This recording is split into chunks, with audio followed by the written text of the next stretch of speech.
नमस्कार, मी सौरभ कोरटकर। TV9 मराठीमध्ये आपल्या सगळ्यांचं स्वागत। बुलेटिनची सुरुवात एका मोठ्या बातमीने।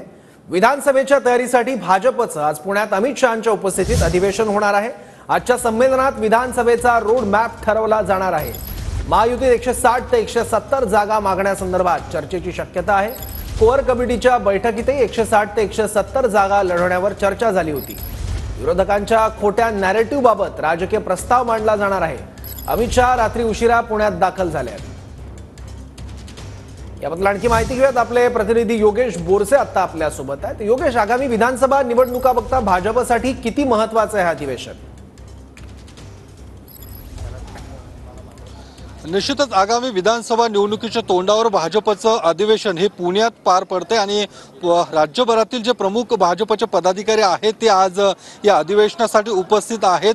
आजी माजी आमदार खासदार यांना सुद्धा आजच्या या अधिवेशनासाठी निमंत्रित करण्यात आलेला आहे। तो त्यासोबतच जिल्ह्यातील नगरसेवक असू दे किंवा इतर जिल्हाध्यक्ष इतर जे प्रमुख पदाधिकारी आहेत ते आजच्या या अधिवेशनाला उपस्थित आहेत। या अधिवेशनाला प्रमुख मार्गदर्शक अर्थात केंद्रीय गृहमंत्री अमित शहा असणार आहेत आणि आज दिवसभर अमित शहा या अधिवेशनासाठी थांबणार आहेत। थोड्याच वेळात अमित शहा या अधिवेशनाच्या स्थळी पोहोचणार आहेत। त्यासोबतच उपमुख्यमंत्री देवेंद्र फडणवीस सुद्धा या अधिवेशनासाठी पोहोचतील आणि आज या अधिवेशनाच्या माध्यमातून विधानसभा निवडणुकीचं बिगुलच भाजपच्या माध्यमातून फुंकलं जाणार असल्याची चर्चा ही भाजपच्या काही प्रमुख पदाधिकाऱ्यांकडून मंत्र्यांकडून दिली जात आहे।